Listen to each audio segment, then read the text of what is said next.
Okay, buds. I'm trying to close all these things behind me everywhere, making my kitchen look even crazier than it is, but I guess it suits me. Okay, we're gonna make the kale and lentil soup. Here we go.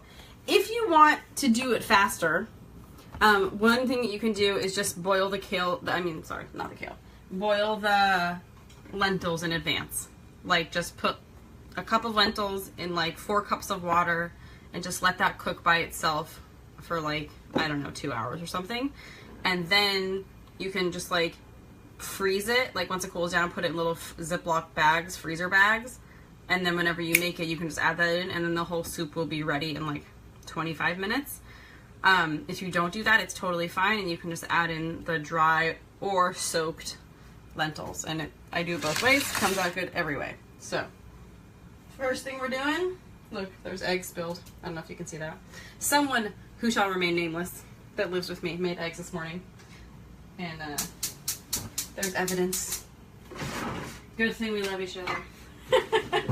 Okay, I'm putting in a couple tablespoons of olive oil just to heat up for a sec. A little more. Don't be shy on the olive oil. Yes, I gave you real measurements, but you know.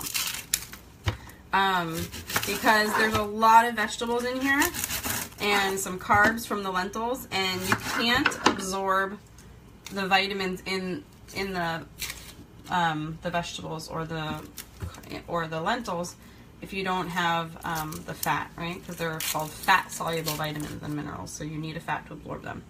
Okay, there's a little funky piece on here. Bye. Okay, now, see my onion? You could use a white onion. You could use a purple onion. I'm out of white onion, so I'm using purple. Okay, by the time it's done cooking, it probably won't have any color left. It doesn't matter.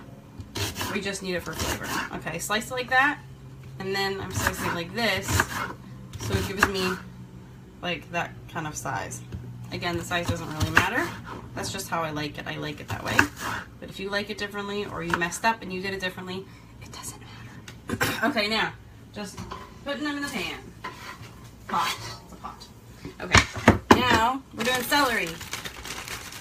Awesomeness that I found at Costco, even though I told you that last time when I went, I was super disappointed with the produce.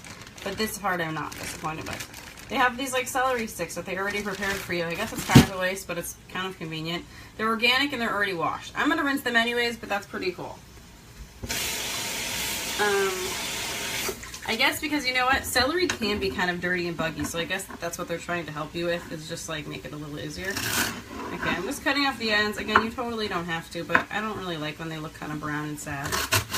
So, bye-bye. I cut these like about like a centimeter. So, can you see that? Like that. Boop, boop, boop. Next to my face. Again, the size really doesn't matter. I do like these kind of more bite-sized versus just like chunking it like huge pieces like that. I just like how it works with this soup better. Okay. And if I was making like a big pot, I'd probably do 2 onions. I'm only going to do like half of this pot right now. Again, I gave you all the like typed up measurements, so you're fine. I just, like I said, I already made this, and so the truth is I almost finished it. I only have like a little bit left because it's so good.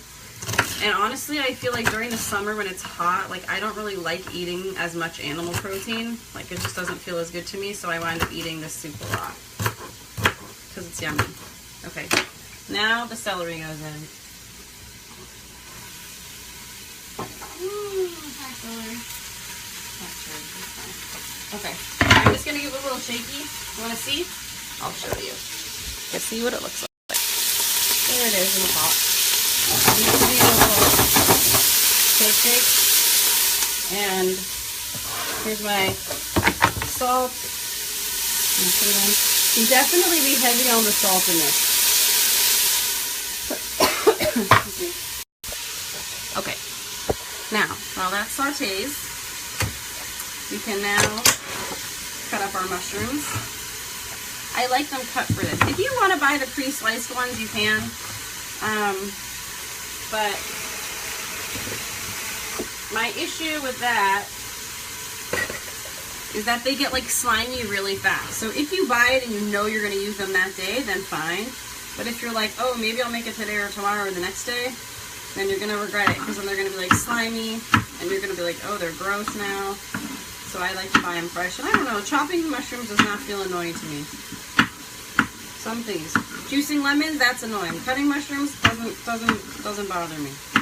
So you gotta do what's gonna work for you. If you find it annoying, then just buy them sliced. Okay. Also, if you want to use like cremini mushrooms, you can. If you want to use, I don't know, I mean, you could use portobello, but they wouldn't be my first choice. I haven't done it with portobello. I've done it with shiitake, and I have these really good shiitakes that I use in another recipe. Maybe I'll teach you guys that one another time. But the thing is that, like, if it cooks too long, they lose all their flavor, and they give it all to the broth, which is awesome. But then you have these like leftover big mushrooms that kind of are bland. I don't know. It's not awesome. Here we go. In go those.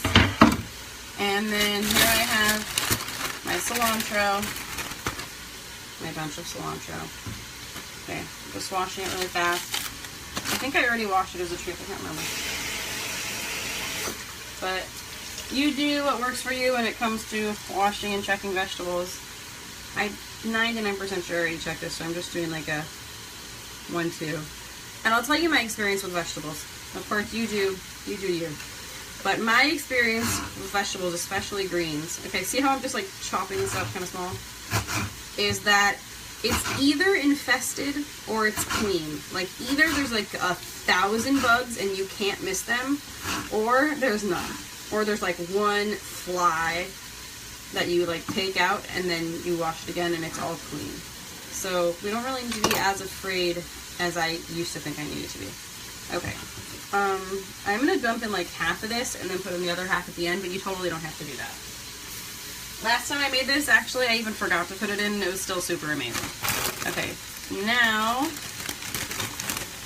okay, if I was making it just from the dry lentils, I would just add in the dry lentils, and then, hold on, let me show you what it looks like in here right now. There we go. See? Everything is without cleaning. Ah! Whoa! I almost dropped the phone in there. That would be bad. Okay. I'm just gonna stir it for a second. Don't worry, I'm not tossing in the food. Doesn't it look pretty? Okay. Now I'm taking this one. It is also the same thing as the 21 seasons from Trader Joe's, and putting a bunch in. It gives it a much more full flavor. If you ever made a vegetable soup before, and it just was like bland and boring, this won't have that. This will be awesome, not bland and boring. Okay, so now, okay, let me flip it around. Ah. My screen's not working. Okay, so now you can either put in your dry lentils, or you can put in your pre-cooked lentils, and then just like it'll cook really fast, which is what I'm going to do if I can find them. I'm looking in my crazy freezer right now. Can I see my freezer? Oh my gosh. Judge. That's not even, that's like not even crazy. Usually look, stuff's falling out. Welcome to the madhouse. Because my kids, everyone at camp was getting like this like horrible ices with like food coloring. So I bought some organic ones like as a bribe of like, I'll give you these ones that are bigger if you eat these ones instead of the food coloring ones. And so far it's working, thank God. So you know what? You just gotta do the best you can, and that's my best right now. I don't want my kids to feel deprived. Okay, so this is what I have here. This is lentils that I cooked up and then just put in a freezer bag that now I'm just going to throw in. But you can totally just add them in dry, like this. Oop. Oop. That's what I want to do. Okay, you can totally just add them in dry with a bunch of water. So either way, what I'm doing now is adding a bunch of water. Let's see. Watch me do that. I'm going to use like one of these like little things just to transfer it easily. guys can, oh no, what's going on with the lighting? There we go, okay. I have a new water filter, which is really exciting to me, and I'm going to tell you guys all about it. But it took me, I don't know, years to find one I was happy with, because I wanted one that took out like fluoride and chlorine and birth control. Yes, there's birth control in the water, and like antibiotic residue and all that. But I personally did not want reverse osmosis because it takes out the minerals also, and then you have to like add minerals back in, which is, of course, you guessed it, too annoying for me. Sorry, my hair's like looking weird. Okay, I'm gonna do like 3 of these filled with water so you can see how much water I'm putting in. Excuse me. Okay, see, look, this is my 3rd big one of these I'm pouring in here. Here, pouring it in the soup. So now I'm gonna put in my bag of lentils that I cooked already. And again, the only difference, oops, I didn't flip it around, did I? Now I did, okay. The only difference between this and putting in dry is that this will be ready, the whole soup will be ready in like 30 minutes, versus if I was putting them in dry, it would be ready in like an hour and a half, maybe 2 hours, because they take a little while to cook, believe it or not. Look, there's my frozen log of lentils. Boom. It's in. And now, I have like my other like half a bag of kale, the one that I put in the other half when I did the lemon chicken. So now I'm just going to dump that in here. Woohoo! And it looks like a lot of kale. It looks like, wow, that's so much kale. It is. But it cooks down, and it kind of looks smaller once it's done. So I'm going to give it a little stir. Like this. Awesome. Looking good. I'm going to find the top, which is right here. Boom. It's on high, and I'm just going to let it cook. Once it comes to a boil, I'm going to lower it to a simmer, which is just like when it's barely bubbling. And then I'm going to turn it off and enjoy it. And you can reheat it, whatever. And then when it's done, honestly, I'm going to add in some extra cilantro that I'm just going to leave here. You know what? Actually not, because I have more cooking to do. So I'm just going to dump it in now. And you can see from that it's good no matter what. The only benefit of like adding it at the end is that it has like more of that like cilantro-y like kick versus like more of a subtle influence, but whatever. It gives me more pleasure to have a clear working space when I'm cooking than to have that extra kick of cilantro, to be honest. And so that's how the cookie crumbles. Okay, next we are making salmon. Super easy salmon. You're going to be so into this. And it's really not fishy either, so that's also awesome. And a fresh salad, which is like my favorite. I'm going to actually eat that for lunch when we're done. And then quinoa. Just plain quinoa. Okay, talk to you soon. Bye.